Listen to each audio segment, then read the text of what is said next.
अस्सलामु अलैकुम। वालेकुम अस्सलाम बाबा, मैं आपकी ही राग देख रहा था। तुम क्या कर रहे थे बेटे? मैं मेरा होमवर्क कर रहा था बाबा। और क्या होमवर्क खत्म हुआ? लगभग हो गया, लिखने के लिए एक सिर्फ और पंक्ति है। ठीक है, अपना होमवर्क पहले खत्म करो और इंशाअल्लाह मैं तुम्हें आज रात एक और नबी की कहानी सुनाऊंगा। एक और नबी की कहानी? बहुत धन्यवाद बाबा, थोड़ा वक्त दीजिए, होमवर्क जल्दी खत्म करके मैं आऊंगा। मैंने होमवर्क कर लिया बाबा, क्या आप कहानी सुनाएंगे? माशाअल्लाह, इतनी जल्दी हो गई, बहुत उत्साहित हो। ठीक है, आज मैं तुमको जिस नबी की कहानी सुनाऊंगा वह नूह अलैहिस्सलाम की है। वो कौन थे? मैं तुम्हें बताऊंगा बेटे, अब ध्यान से सुनो। बिस्मिल्लाह।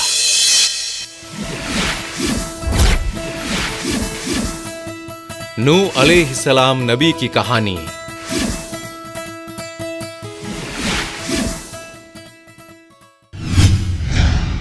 अल्लाह सुब्हानो तआला ने नबी आदम अलैहिस्सलाम को पृथ्वी पर भेजने के 1000 साल बाद नबी नूह अलैहिस्सलाम को भेजे।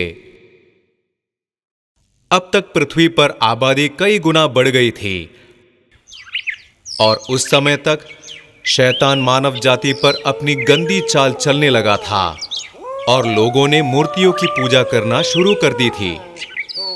उसी समय अल्लाह ने एक और नबी को पृथ्वी पर लोगों को सही रास्ता दिखाने के लिए भेजे, जिनका नाम था नूह अलैहिस्सलाम। लेकिन ये नबी के लिए एक मुश्किल काम होने वाला था। अल्लाह से डरो और वो करो जो अल्लाह कहते हैं, नबी सबसे चिल्लाकर बोले, लेकिन लोग उनकी बात सुनना नहीं चाहते थे। वे सब अपना सर हिलाकर मूर्तियों की पूजा करना जारी रखा। नबी एक उत्कृष्ट वक्ता थे और बहुत ही धीरजशाली भी। क्या आप नहीं समझते कि अल्लाह ने ये सारी दुनिया बनाई? नबी ने चिल्लाकर कहा। वो अल्लाह थे जिसने सूर्य, चांद और आकाश में देखने वाले तारों को बनाया था।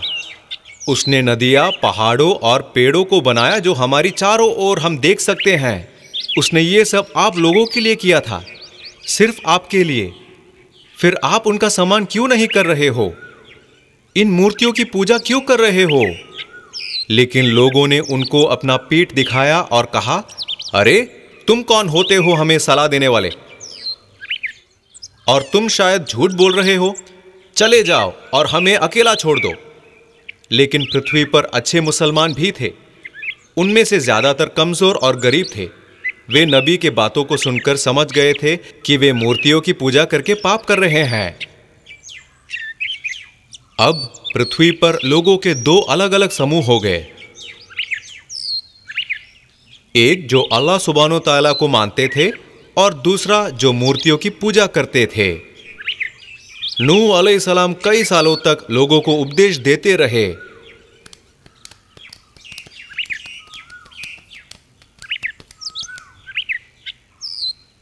मूर्ति की पूजा करने वाले नबी से थक गए थे।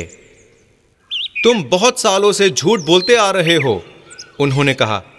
यदि तुम ये बंद नहीं करोगे तो हम तुम्हें पत्थर मारेंगे। लेकिन नबी ने उन्हें नजरअंदाज किया और लोगों को बुलाते रहे। उन्होंने दिन रात लोगों से प्रचार किया। कई अवसरों पर मूर्ति पूजकों ने उन्हें प्रचार करते वक्त पत्थर से मारा। वे लाठियों से भी पीटे गए थे। तुम हमसे अलग नहीं हो, एक मूर्ति पूजक ने चिल्लाया। तुम कोई नबी नहीं हो, तुम तो एक मामूली इंसान हो। हम तुम्हारी बात क्यों सुने? मैं तुमसे सच कह रहा हूं, नबी ने उनसे अनुरोध किया। आप लोग मूर्तियों की पूजा करके पाप कर रहे हैं। लेकिन लोगों ने उनकी एक नहीं सुनी और फिर से उन्हें मारने लगे। मैं तुम्हारे लिए डरता हूं, अल्लाह एक दिन तुम्हें दंड देंगे, नबी ने चिल्लाते हुए उनसे कहा।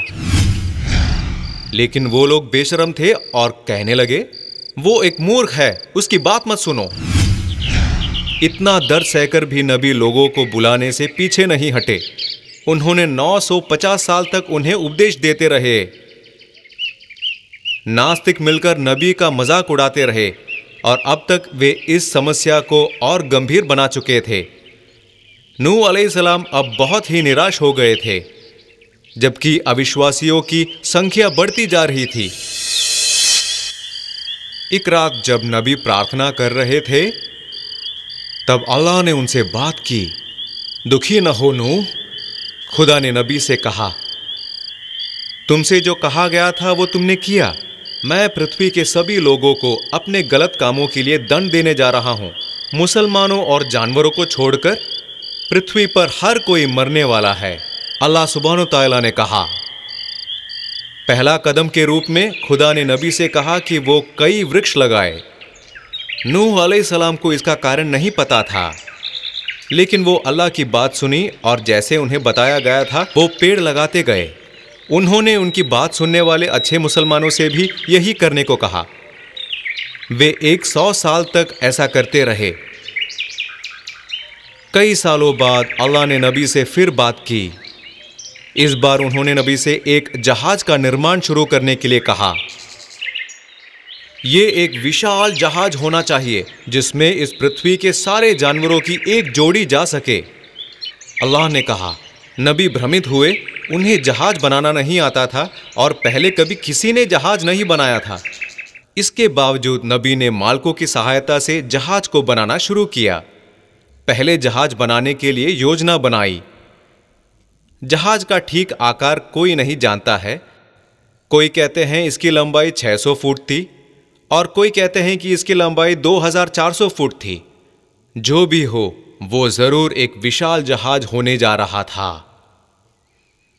जहाज बनाने में हम आपकी मदद करेंगे, कुछ मुसलमान और उनके बच्चों ने कहा। पहले जहाज बनाने के लिए नबी को एक जगह ढूंढनी थी, तो उन्होंने शहर से बहुत दूर पहाड़ों में एक जगह चुना। नबी ने उपकरण इकट्ठा किए और जहाज बनाने के लिए तैयार हो गए।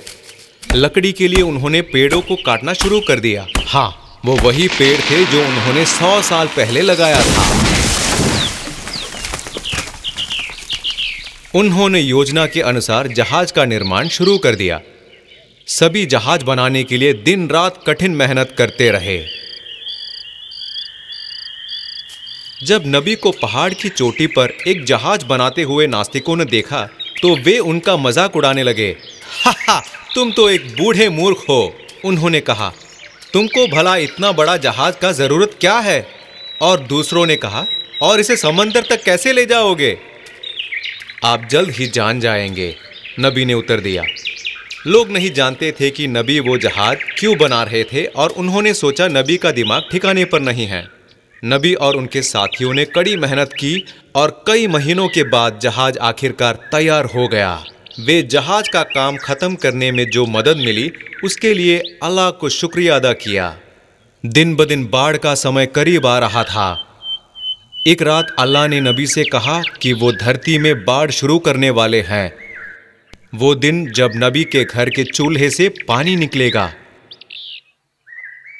जानते हो, नबी की बनाई गई इस विशाल जहाज में 3 अलग अलग कक्ष थे।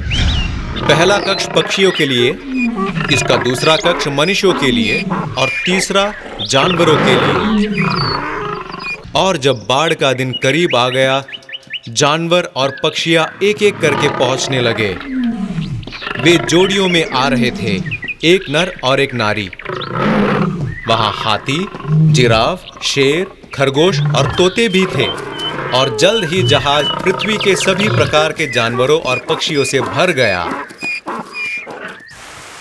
और एक दिन जैसे खुदा ने नबी से कहा था, पानी अचानक रसोई के चूल्हे से बाहर आना शुरू हो गया।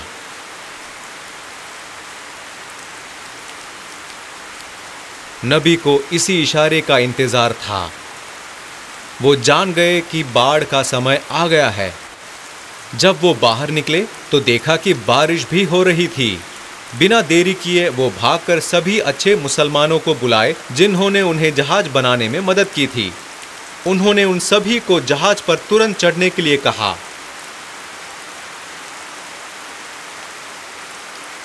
नास्तिक लोग समझ नहीं पा रहे थे कि क्या हो रहा था, इसलिए वे नबी पर हंसते रहे। इस बूढ़े मूर्ख को देखो, उन्होंने कहा, वो उन सभी जानवरों और मनुष्यों को लेकर क्या करने जा रहा है। उन्हें नजरअंदाज करते हुए नबी ने अपने पत्नियों और बेटों को जल्दी से जहाज पर चढ़ने के लिए कहा। सभी ने उस आज्ञा का पालन किया, सिवाय उनकी एक पत्नी और उसके बेटे को छोड़कर, जो उनके अनुयायी नहीं थे। मैं खुद को पानी से बचा लूंगा, बेटे ने कहा, मेरे बारे में चिंता मत करो। अब तक पानी बहुत ऊपर आ चुका था, इसलिए नबी दौड़कर जहाज पर चढ़ गए। एक भयानक बाढ़ टूट पड़ा और पानी बहुत तेजी से ऊपर आने लगा। पृथ्वी की पपड़ी हिल गई और सागर के फर्श उगने लगे। इस सूखी भूमि पर बाढ़ आ गई। बारिश भी घंटों तक नहीं रुकी। अब तक लोगों को एहसास हो गया था कि नबी ने उनसे जो कहा वो सच था और वे खुद को बचाने के लिए पहाड़ों की ओर दौड़ने लगे। नबी ने देखा कि उनकी पत्नी और उनका बेटा पानी से बचने के लिए एक पर्वत पर चढ़ रहे थे। तब उन्होंने चिल्लाकर कहा, आकर जहाज में चढ़ जाओ, खुद को बचाओ। लेकिन वे उन्हें नजरअंदाज करके पहाड़ की चोटी पर चढ़ गए। फिर एक बड़ी लहर जो पहाड़ों से ऊंची थी आकर उन दोनों को गिराकर मार डाला। इन विशाल लहरों ने अन्य सभी अविश्वासियों को भी मार डाला। पानी बढ़ता रहा और कुछ समय बाद पृथ्वी पूरी तरह से पानी से भर गई। तब नूह अलैहिस्सलाम ने कहा, बिस्मिल्लाह। जब नबी ने इन शब्दों को कहा तब जहाज आगे बढ़ने लगा। बारिश अब रुक चुकी थी, लेकिन पूरी धरती पानी से भर गई थी। नबी जानते थे कि उन्हें लंबे समय तक सफर करना पड़ेगा। लेकिन क्या जानवर एक दूसरों को चोट नहीं पहुंचाई? वे एक साथ कैसे रहे?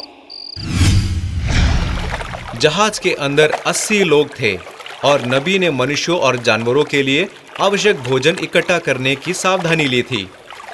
अल्लाह ने सबके लिए एक योजना बनाई थी बेटे। उसने जहाज को शांत भेड़ों के लिए और हिंसक शेर के लिए अनियोज्य बनाया। सभी हिंसक जानवर कोई एक बीमारी से नीचे पड़े रहे। सभी एक साथ रह रहे थे, लेकिन चूहों की वजह से नबी को बहुत परेशानियों का सामना करना पड़ा।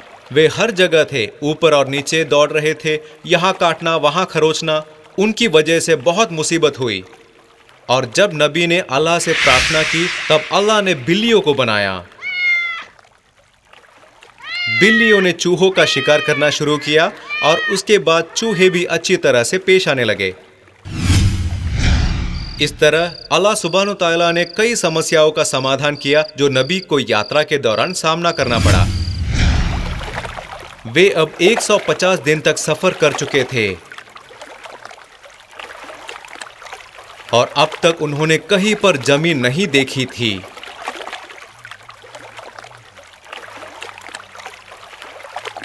नबी और उनके लोग कई दिनों तक इंतजार करते रहे। नबी ने फिर जमीन ढूंढने के लिए एक कौवे को भेजने का फैसला किया, लेकिन वो कौवा वापस नहीं आया। फिर नबी ने जमीन की खोज में एक कबूतर भेजा। कबूतर दूर उड़ गया और कुछ दिनों के बाद अपनी चोंच में जैतून के पेड़ की एक लकड़ी के साथ वापस आया। नबी और उनके परिवार वाले बहुत खुश हुए, क्योंकि उन्हें पता था कि वे जमीन के बहुत करीब थे। जहाज कुछ देर तक आगे बढ़ता गया और अंत में जूदी पर्वत के ऊपर पहुंचा। नबी ने कहा, बिस्मिल्लाह, और वो जहाज रुक गया। 150 दिनों से ज्यादा सफर करने के बाद उनकी यात्रा आखिरकार खत्म हो गई थी। नबी ने पहले सभी जानवरों, पक्षियों और कीड़ों को जमीन पर उतारा। वे बाहर जाकर पृथ्वी पर अपनी आबादी बढ़ाई।